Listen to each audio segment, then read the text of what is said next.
Professor Chandrashekhar ji, उनके द्वारा जो आश्वासन हम लोग को दिया जा रहा है, उनका सीधा सीधा कहना है कि अभी हम नए बने हैं, थोड़ा सा हमें वक्त चाहिए, 4-6 महीने का वक्त दीजिए। तो हम उनको डायरेक्टली कहना चाहते हैं कि पहले से ही हम लोगों ने 3 साल का समय दे चुके हैं। अब और समय देने का जो है वो हम लोग के पास समय नहीं है, खुद हम लोग को समय का कमी है। और इस समय के इंतजार में हमारे 23 भाई अभी तक जान गंवा चुके हैं। कल ही मैं आपको बता दूं, कल से पहले 22 थे, कल एक और अभ्यर्थी का डेथ हुआ है। मधुबनी के 23 अभ्यर्थी अभी तक अपना जान गंवा चुके हैं। तो माननीय शिक्षा मंत्री जी, जब आप विपक्ष में थे तो आपके पार्टी के द्वारा, आपके कई प्रवक्ताओं के द्वारा, कई नेताओं के द्वारा ये दिलासा दिया जाता रहा था कि हम जैसे ही सरकार में आएंगे तो सबसे पहले आपका काम करने का काम करेंगे। और जैसे ही आप सरकार में आए हैं तो आपका सुर बदल गया। सीटेट बीटेट के अभ्यर्थियों का 21 दिन से धरना प्रदर्शन जारी है, लेकिन सरकार के कानों तक जू नहीं रह रहा है। बिहार में सत्ता परिवर्तन हो गया है, लगातार अभ्यर्थी जो है सीटेट बीटेट के बिहार के शिक्षा मंत्री से मिल रहे हैं, लेकिन बस आश्वासन मिल रहा है। जिस तरीके से पहले आश्वासन मिलता था, फिर से एक बार वैसे ही आश्वासन मिल रहा है। चलिए हमारे साथ कुछ अभ्यर्थी सीटेट बीटेट के, उनसे बात करेंगे। क्या कहिएगा, लगातार शिक्षा मंत्री से मुलाकात कर रहे हैं, उचित संदेश मिल रहा है क्या बहाली को लेकर? बिल्कुल नहीं, उचित संदेश नहीं मिल रहा है। चूंकि शिक्षा मंत्री जो नए बनाए गए हैं प्रोफेसर चंद्रशेखर जी, उनके द्वारा जो आश्वासन हम लोग को दिया जा रहा है, उनका सीधा सीधा कहना है कि अभी हम नए बने हैं, थोड़ा सा हमें वक्त चाहिए, सब्र कीजिए, इंतजार 2-4-6 महीने का वक्त दीजिए। तो हम उनको डायरेक्टली कहना चाहते हैं कि पहले से ही हम लोगों ने 3 साल का समय दे चुके हैं। अब और समय देने का जो है वो हम लोग के पास समय नहीं है, खुद हम लोग को समय का कमी है। और इस समय के इंतजार में हमारे 23 भाई अभी तक जान गंवा चुके हैं। कल ही मैं आपको बता दूं, कल से पहले 22 थे, कल एक और अभ्यर्थी का डेथ हुआ है। मधुबनी के 23 अभ्यर्थी अभी तक अपना जान गंवा चुके हैं।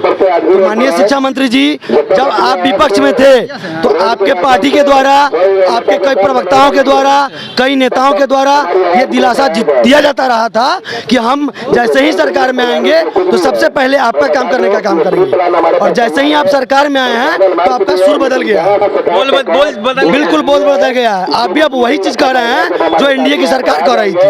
तो क्या फर्क हुआ, क्या फर्क रहा? आम अभ्यर्थी का तो कोई नहीं है। कहीं ना कहीं देखा जाए मुख्यमंत्री वही थे और अब भी मुख्यमंत्री वही है, और जदयू कोटे के शिक्षा बिल्कुल डब्बा वही है, डब्बा का रैपर बदला है, डब्बा वही है।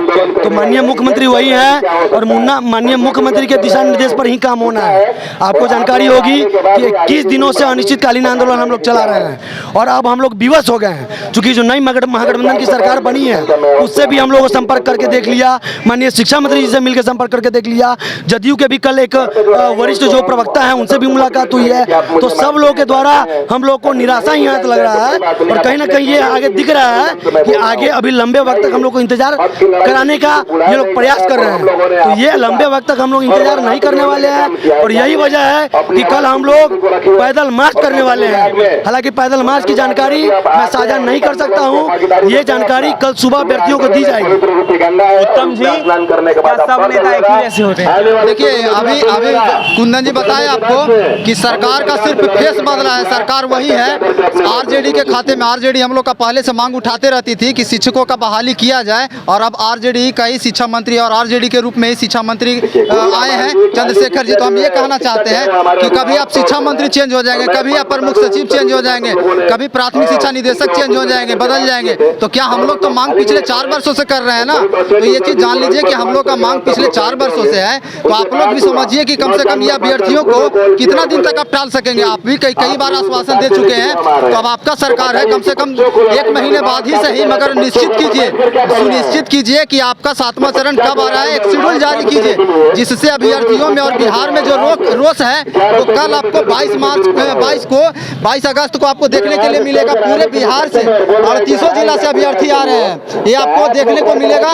और हम माननीय शिक्षा मंत्री जी से ये आग्रह करना चाहते हैं कि आप विलंब शीघ्र शेड्यूल कम से कम जारी करें, और अगर शेड्यूल जारी नहीं करते तो समझिए कि बिहार के साथ सरासर अपना इंसाफी कर रहे हैं।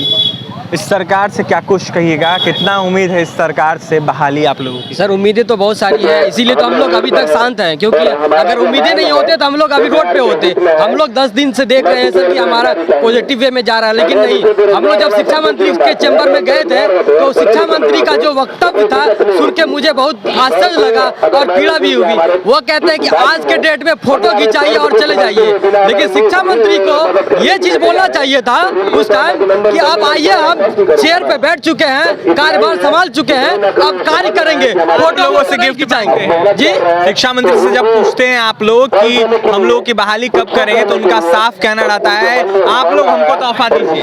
वही तो मैं भी कॉन्फ्रेंस रूम में था सर, मुझे सुन के आश्चर्य लग गया, कौन सा गिफ्ट चाहिए, कौन सा उपहार चाहिए। हर मंत्रालय में कुछ ना कुछ वैकेंसी निकाल रहे हैं, स्वास्थ्य विभाग में निकाल चुके हैं, लेकिन शिक्षा विभाग का नाम जैसे लेते हैं, 7th फेज का नाम लेते हैं, बोलते हैं उपहार दीजिए। कौन सा उपहार देंगे पता नहीं। और कितने मौतों का आप आह्वान लीजिएगा। मधुबनी के रिजवान रिजवी साहब कल के डेट में हमारे साथी रहे, आंदोलन में है, कल उनका डेथ हो गया और बोल रहे हैं कि आप फोटो खिंचा के जाइए। फोटो खिंचाने चमकाने के लिए हम लोग घर से 400 किलोमीटर अररिया जिला से यहाँ बैठे हुए हैं। हम लोग सिर्फ अभ्यर्थी हैं, आपका सम्मान करते हैं, आप हमारा भी सम्मान बनाए रखिए। कितनी मौतों का आप जिम्मेदार बनिएगा। माँ उसकी सुनी हो गई है, कोक सुनी हो गई, लेकिन आप बोलते हैं फोटो खिंचाइए। फोटो खिंचवाने हम लोग आए हैं। देखिए अभ्यर्थी फोटो खिंचवाने नहीं जाते, इनका साफ कहना है कि हम बहाली की मांग कर रहे हैं, बहाली होनी चाहिए। लगातार अभ्यर्थी जो है वो परेशान है और कहीं ना कहीं बस एक ही मांग कर रहे हैं। कुछ अभ्यर्थी ऐसे हैं जिनकी देहांत हो जा रही है और बहाली की मांग जो है वो अभी तक पूरी नहीं हुई है। तमाम सीटेड पीटेड के अभ्यर्थी हैं, लगातार यह मांग कर रहे हैं कि बहाली जल्द से जल्द हो। वहीं कल बड़ा आंदोलन इन लोगों का होना है, क्या कुछ होगा देखने वाली बात होगी। और इन तमाम खबरों के लिए बने रहें हमारे साथ, हमारे चैनल को सब्सक्राइब करें, पेज को लाइक करें।